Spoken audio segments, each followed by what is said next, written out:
From the House Oversight Committee and from the great state of Florida. We're honored to have her. Congresswoman, are you there? Are you there, Congresswoman? Yes, can you hear me? Yes, I can hear you now. Fantastic. Welcome to the show. Thank you so much for making the time for us today. We all watched with bated breath this morning as Chairman Comer and the rest made a appeal to the American public. That's what I was watching, Congresswoman, when I saw what they were saying. They were like, please pay attention to these receipts. Pay attention to the evidence that we're putting forth to the American people, because you don't seem very interested. Why don't you tell us, Congresswoman, what you believe are the major findings from the House Oversight Committee and lay it out in as much detail as you can? Well, first of all, in that initial hearing, I thought that Chairman Comer and Representative Donalds actually did a fabulous job in pointing out that the media has been complicit in, I think, running interference on behalf of the leftist-controlled administration that we're currently seeing out of the White House. And I say that for a few reasons. You know, they initially said when we started bringing forward this information that these were conspiracy theories. They said we never get access to the bank records. They basically poo-pooed it. And then, as you know, during the Trump-Biden debate in 2020, Biden famously said that he and his family never received money from the CCP, right? So he went on record and basically denied everything that we found and that was brought forward today. So I think the important takeaway for this is that, one, we absolutely have bank transactions and evidence that the Biden family received payments from the Communist Chinese Party. And I'm talking payments in the sums of millions of dollars. These payments were replicated not just for China, but also for another foreign government in Romania that was done actually while Biden at the time was vice president. So basically he was using his position to personally enrich himself and his family. And it's important to note that we've only really subpoenaed 4 banks right now, and we got all of this information. We believe as of right now that there's upwards of 12 banks involved in all of this. 20 LLCs have been tied to these shell corporations in an effort to money launder, and we have transactions and evidence of all of this. So it is important that, one, we do work together to disseminate this information to the American people because, you know, remember, during Watergate, it was actually the media that brought that forward. It wasn't even at the time That's Congress. Right. And yet we see right now that this administration is really being protected by the media. And so we've put forward this information, and this is influence peddling. It's obviously illegal. And so it's our job on oversight to expose this for the American people. Yeah. So you said that, I think this is an important point, because I was, you know, I'm a part of all these group chats with all these influencers and the people.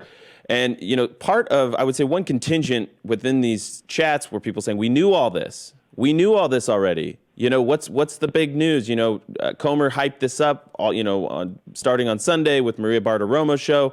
He's been hyping it all up. We knew all this. What's going to happen next? And I just want to caution you in the audience. What they did was the equivalent on the House Oversight. What they did is the equivalent of forensic accounting. What they now have, and I mean, feel free to step in, Congresswoman, but what you guys now have are the receipts, literally the receipts. You subpoenaed 4 banks. Yes, now it sounds like there's 8 more that you want to get into, but already there's at least $10 million in payments made to 9 Biden family members. 9 Biden family members to include children. Okay. So what we're talking about is there's a very big difference between speculating and then saying something and then having the evidence to back it up. And as you know, the Biden family is very well protected legally, but we were able to get access to these bank records and to really these receipts by actually subpoenaing information from people that we knew were involved.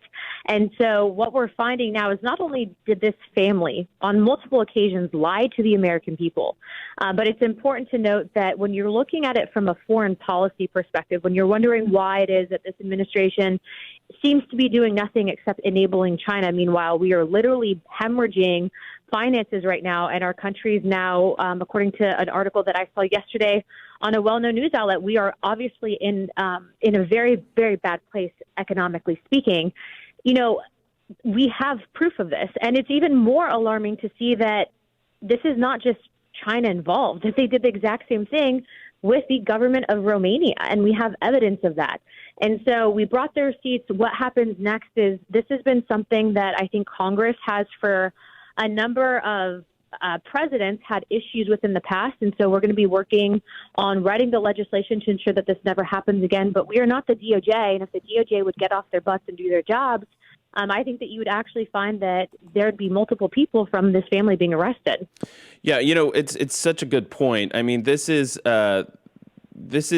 investigation into Hunter Biden has lasted longer than the United States involvement in World War II, and they can't come up with anything. Mm-hmm. Meanwhile, you guys have 100 days and a little motivation, and you guys pull all of these bank records. You do the forensic accounting. You bring the receipts. This is now elevated beyond mere allegations, speculations, or rumors. This is now basically provable fact, and you're asking a very, I think, very basic, good question. What was in exchange for these payments? What did the Biden family members provide or produce? What businesses? We had a reporter that came forward and was like, well, trying to basically speculate that Trump had done something similar, which was obviously completely false. First of all, President Trump had a legitimate business.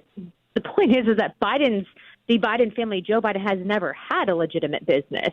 His business has been politics. And so when you're seeing these massive transactions and you're seeing them coming from foreign governments like the Communist Chinese Party through shell corporations and companies of over 20 business dealings, no legitimate business conducts themselves like that.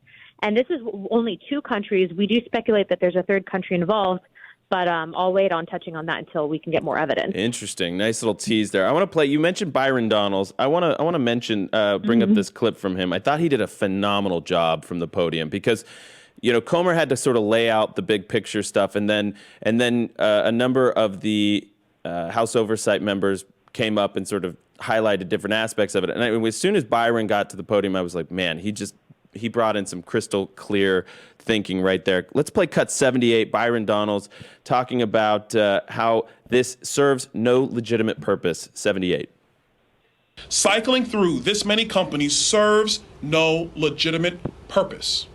And as somebody who actually worked in banking, I did that long before I came here. Whenever there was like this many companies just laying all over the place, and you see wire transfers and cashier checks over here going to random members of the family for no apparent purpose at the size and velocity at which all of this was being conducted, the only logical conclusion of a financial professional is you are concealing money. That's the only reason you set up a structure like this. Concealing money. That is the only reason you set up a structure like this. I just wanted you to react to that clarity from Representative Donalds right there, also from the great state of Florida. He is absolutely correct. And what's crazy is it wasn't just done with China. It was done with Romania, the exact same transactions. So you have a scheme where a massive amount of money was wired. The Biden family received a third of the cut. It was shuffled through all of these different entities, and then it was deposited into the accounts of multiple family members of his, to include children, which I'll be honest with you, I don't know what service a child could provide a foreign government like the Communist Chinese Party or Romania. That is so dead to rights that they can't ignore it. Well, and there was also a whistleblower that came forward to Senator Grassley that actually talked about and apparently presented a document that showed that the FBI had proof that Biden was involved in this illegal activity, like actual evidence, and the FBI sat on that document. Yeah, so exactly. There's a lot of fleshing that we have to do. Well, but it's you need the proof in order to bring charges. Exactly. So I want to lay this out because I know our audience gets so frustrated at the fact, and Congresswoman, I know you share this frustration. We've talked offline. When is somebody going to get arrested, indicted, whatever? We need results from this, or else yeah, go ahead.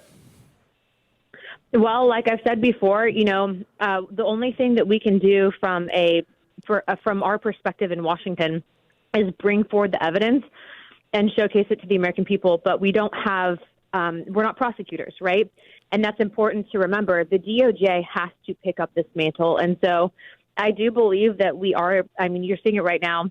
We are projected to take back the White House and the Senate in this upcoming election. And with the ending of Title 42, with the economy, I think, and now this, I just don't see any world where the Bidens get reelected. But I do not think that there will be anything punitive until I think we have correct leadership out of the White House, because ultimately they're blocking for their own right now. Right. You're absolutely right. I mean, listen, the polling, you're right, is in our favor. I think we have to play like we're 10 points behind. You know, the get out the vote machine, the harvesting, the grassroots activism. Yeah, well, exactly. We have to build the machine to counter this, because you're right. The evidence is overwhelming. The country's in an absolutely abysmal place. And yeah, Title 42 is being revoked at the worst time.